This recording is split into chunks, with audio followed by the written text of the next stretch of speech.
Mas tem casos que é só o remédio.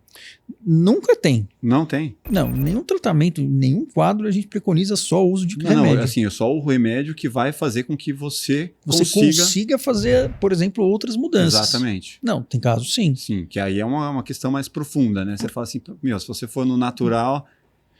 mas assim, aí, você nunca vai só com o remédio conseguir fazer. Talvez ele vá permitir que você consiga agir.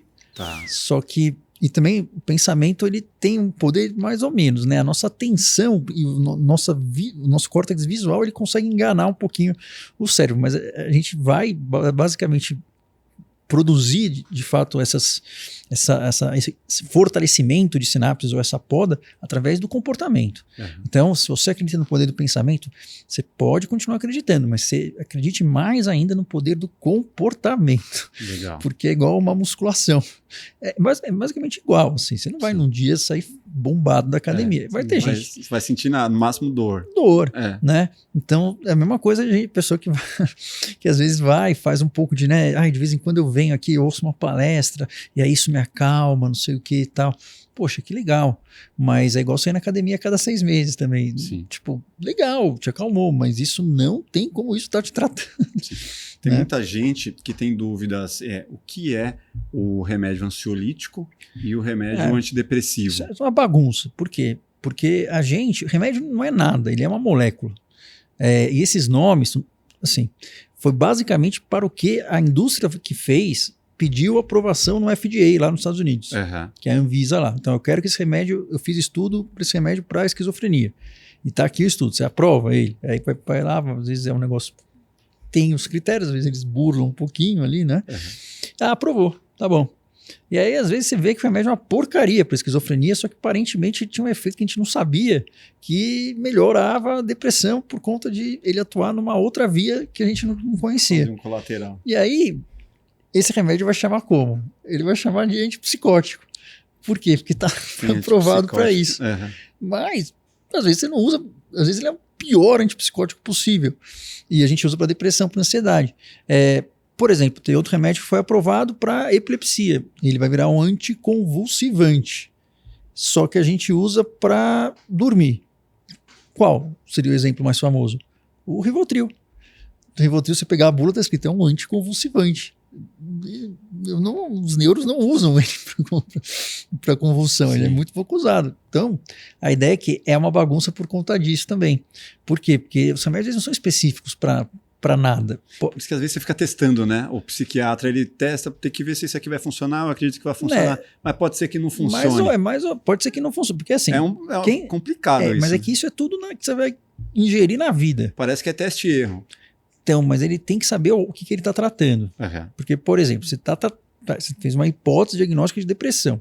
Aí você vai dar um remédio chamado de antidepressivo, mas que pode piorar a depressão. Por quê? Porque isso é um nome que a indústria deu. E tem alguns tipos de depressão que pioram com antidepressivo. Sim. Né? Então, aí o profissional incompetente pode jogar mais para baixo. Então, a ideia é essa, né? Porque assim, ninguém sabe o que uma substância vai fazer exatamente no seu organismo por conta da absorção, que é diferente, do metabolismo, que é diferente. Como eu falei, né? A única pessoa que tem certeza de que, olha, isso daqui, se você tomar esse tipo de bala aqui, você vai ter esse negócio porque ela é mais forte, vai dar esse barato, então ela é diferente da outra. Isso aqui é o traficante de droga, né? Isso porque, então assim, ele tá te enrolando, tá? Ele não sabe quanto que vai ter, quanto que não vai ter, e às vezes você não sabe nem o que tem lá, né? Mas por quê? Porque cada organismo tem essa coisa de como metaboliza, como que chega lá, e aí, assim, como eu falei, o cérebro é um circuito elétrico. Ele vai chegar em todas as áreas do cérebro, enfim, você vai aumentar a serotonina. Tem áreas do cérebro e receptores que fazem, por exemplo, a gente perder a sensibilidade ao orgasmo.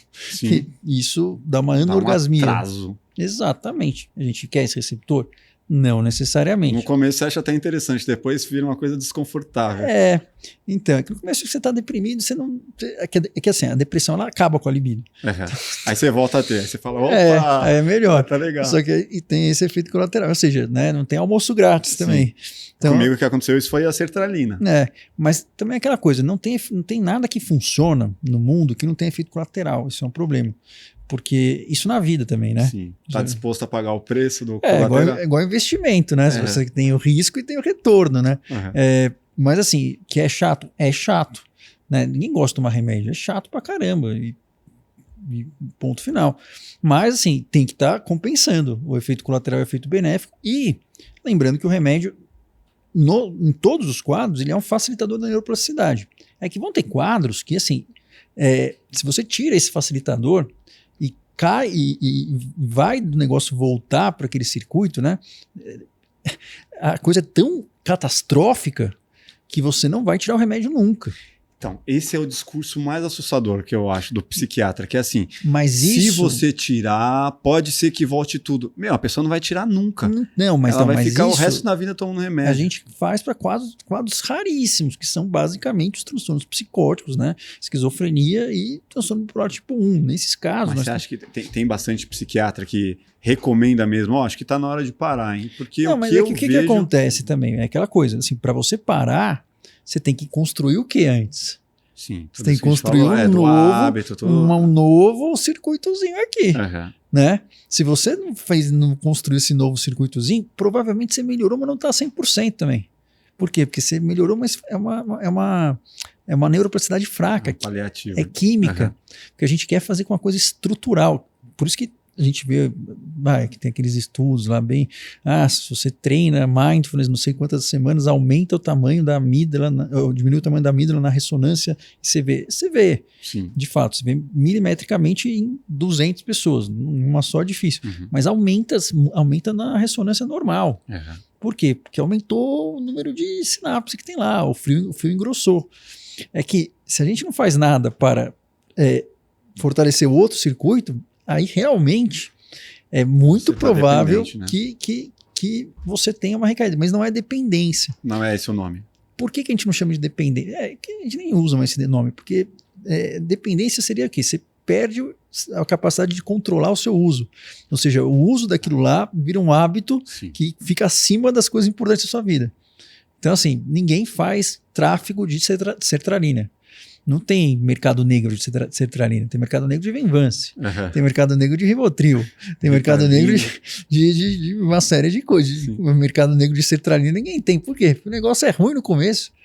Né? Não é efeito imediato. Se o efeito for imediato, eu já aviso, vai cair depois, não é o esperado. Né? O médico errou aí a mão, mas ele tem que avisar isso. Mas aí o começo é chato, o começo pode até piorar. Por quê? Porque tem um monte de serotonina ali e aquilo não é legal. Não é isso. Então, isso é importante entender para a gente entender o papel do remédio, assim. E aí, no começo, a gente usa até esses remédios que são mais rápidos. Tudo que dá alívio e prazer rápido vicia, né? Isso a gente não precisa ser muito gênio para saber, né? Então, assim, se a gente dá um negócio que é muito rápido para aliviar, às vezes a gente precisa disso. E às vezes a gente dá um começo para a pessoa aguentar esse começo que é ruim do antidepressivo. E aí, esses são quem? São os benzodiazepínicos, são aqueles calmantes tarja preta. Agora, se chamar de ansiolítico é um nome que quer dizer nada. Por quê? Porque tudo isso vai melhorar a ansiedade. Um vai tirar na hora. O outro vai amortecer, né? A função seria a serotonina num receptor específico, que ela atua no 5-HT1, ela vai diminuir a sua sensibilidade a ataques, a emoções negativas. Já vi umas pessoas com vergonha de falar que toma antidepressivo e falam, não, é um ansiolítico.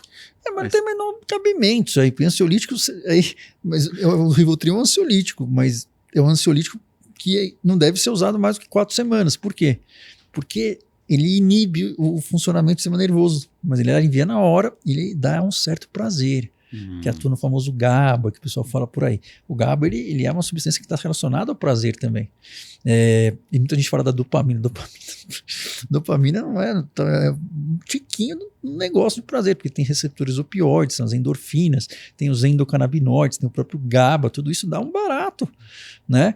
E aí é gostoso, e aí você vai criando um hábito de consumi-lo, mas ele não deve ser usado mais do que 4 semanas. Sim. Por quê? Porque ele inibe a neuroplasticidade, porque ele inibe o funcionamento do neurônio, então ele atrapalha. Então, por exemplo, você vai fazer uma terapia para ansiedade, você não pode tem alguns exercícios específicos, você tem que construir uma nova memória. No fundo é isso, a terapia é você construir novas memórias. que vão inibir essas antigas, novos hábitos que vão inibir os outros. É isso, de uma forma extremamente simplificada, e não está errado, não é só isso, tá? Mas o pessoal fica aí, vai debater mais a psicoterapia, não, mas é isso aqui não tem como duvidar, é que não é só assim, mas basicamente é isso, você vai construir uma nova rede que inibe aquele lá que... O trauma, né? Aquilo que está lá, exato. Pode ser algo momentâneo ou pode ser o trauma da vida, e né? quanto mais grosso ficar aquele tipo, né, aquele circuito, menos aquele outro vai funcionar. Sim. E aí chega uma hora que aquilo vira um hábito que você vai se reforçando naturalmente. Sim. Eu contei até pro Dr. Fernando Fernandes que eu fiz um processo que não é recomendado para ninguém, mas eu parei porque eu não queria, né, ficar muito tempo por isso. Eu já estava há 2 anos tomando sertralina e eu decidi que eu ia parar e fiz o processo de desmame aí por 4 meses. Fui fracionando e eu senti, eu tô bem, cara. Tipo, o médico que eu passei lá um dia e me identificou e me diagnosticou, pô, era aquele momento, eu acho que eu consigo. Não, e assim, eu fiz esse processo. Perfeito. E a ideia é que pode ficar bem, mas provavelmente você foi fazendo outras coisas, você foi se comportando. Sim, e tendo outras coisas que não, era outro momento de vida já, 2 anos depois. É que tem pessoas que assim, a vida não tá legal. Sim. E o antidepressivo melhora um pouco, mas a vida não continua legal. Aí ele vai tentar. E mesmo assim, pode ser que a vida até esteja assim, mas ele tem uma coisa que ficou, um padrão que ficou ali. Por quê? Porque os antidepressivos eles não mudam os seus comportamentos por si só. Você não muda de personalidade. Antes a gente tivesse isso daí, né? Você não muda, você fica mais ou menos sensível a algumas coisas, né? Mas aí, se você não faz nada para que você fortaleça aquela habilidade, mesmo que o ambiente esteja caótico ou não, nós somos seres muito resistentes à pancada. Sim. Né? Se a gente acreditar na história, na evolução, quem não acredita foi porque Deus fez a gente assim, mas se a gente pensar numa questão evolutiva, provavelmente você estava andando um dia e um leão comia teu filho do lado aqui, e você tinha que decidir o que você ia fazer e correr ou não. E a gente está reclamando hoje do celular, né? Não, mas a gente vivia... Provavelmente eu e você, a gente teria morrido já, né? Assim, a gente não vivia tanto tempo assim, não. A gente vivia até uns 30 anos. No máximo. No máximo. Mas assim, quer dizer que a gente foi feito para aguentar muita pancada na vida. Sim. É que agora realmente esse ambiente aqui, ele meio que vai contra tudo aquilo que a gente foi preparado para ter. Mas assim, a ideia o ser humano é muito resistente. No pior dos cenários, é que o remédio ele é um facilitador. Você tirou, legal. Você teve outras coisas que você deve ter colocado no lugar, naturalmente, que supriu. Sim, mas... eu fiz isso, eu vi assistir os seus vídeos lá. Eu fui me treinando. Tipo, o que eu posso... é a alimentação, é o treino que eu preciso retomar, é a minha atividade de lazer, é o meu trabalho. Como é que chama isso? Você não sabe, claro, nisso. Que na verdade a gente chama isso de ativação comportamental, que é basicamente um tipo de terapia que, assim, qualquer psicoterapia para depressão que não tiver ativação comportamental não funciona. Até detalhe do que eu vou comer um pedaço de chocolate, 80%. Seguir a risca, assim, tipo metódico. Mas você foi ativando o movimento. Porque como é que a gente gera motivação? A gente tem que ter movimento e recompensa, e aí isso vai gerando o circuito. Então você foi fazendo uma ativação comportamental meio que você mesmo. E o seu quadro não devia ser um quadro muito grave. Era mais momentâneo, né? Não era... E talvez nesses quadros não precisaria dar um antidepressivo. Porque ele só se mostra mais eficiente de forma robusta do que o placebo. E ele só se mostra benéfico em quadros que são graves. Graves, e como é que a gente mede isso? Quando a pessoa não está conseguindo minimamente ter um autocuidado, quando a parte de funcionamento está muito prejudicada. E aí a gente tem que dar, por quê? Porque senão a coisa não anda. Na vida, né? Mas às vezes, mas assim, tem pessoas que mesmo assim, você fazendo essa ativação comportamental, mas aí a gente faz de um jeito muito estruturado, né? Então a pessoa na cama, se a pessoa consegue levantar, quando a pessoa consegue mexer na cama, a gente vai começar disso e vai treinando isso um pouquinho mais. Isso de fato é o tratamento que é um dos tratamentos que vai ajudar a pessoa a melhorar. E isso é indicado em todos os quadros. Mesmo. Aí o antidepressivo é indicado somente, na teoria, seria em 3% dos casos. Mas não é isso que a gente vê. Porque... Depende do médico, tão antidepressivo. Não, mas é porque assim, onde é que a pessoa vai fazer aquela outra coisa também? Porque você fez ali, tudo bem, beleza, mas às vezes não vai dar para a pessoa fazer. E ela não tem a menor ideia. E a vida vai trazer outra pancada. Agora, comparando, né, a época que a gente vive agora, com você mesmo citou exemplos do que viviam antepassados. Você acha que a evolução tecnológica, que a questão em redes sociais, o quanto isso está levando a humanidade para o buraco ou está colaborando para que a gente seja potencializada, que a nossa inteligência seja potencializada? O que você acha? Não sei, eu não tenho a menor ideia. Ninguém tem. Todo mundo que falava isso é um chute, né? Mas, sei lá, talvez o Elon Musk saiba. Mas o que acontece é o seguinte, é que eu sou um cara um pouco, assim, meio pragmático. Por exemplo, eu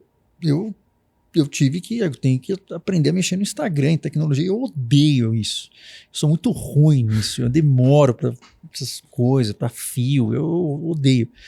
E eu não gosto muito de rede social, eu preferia muito mais o YouTube.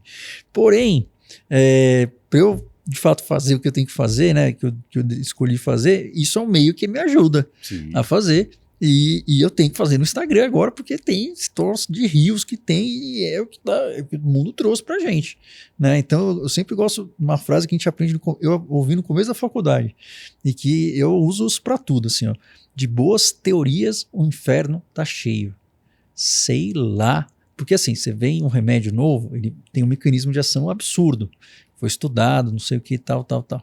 Nunca vai ser igual aquilo que eles vão vender para você, por mais que no papel funcione daquele jeito. Para uma pessoa não vai. Você vai ter que ver na prática, você vai ver com os outros colegas, você vai vendo depois. Então assim, tem que ter a evidência que é um estágio clínico, só que você tem que na prática testar e conversar e ver, e tem às vezes alguns que no papel é maravilhoso, mas na prática não funciona. Se você gostou desse corte, com certeza vai gostar do episódio completo. Vá aqui na descrição, pegue o link e saiba muito mais sobre ansiedade, sobre depressão, sobre essas mentes ansiosas com o Dr. Marco Abud, um super especialista. Se inscreva no nosso canal, deixe seu like e até o próximo Plugado Podcast. Valeu!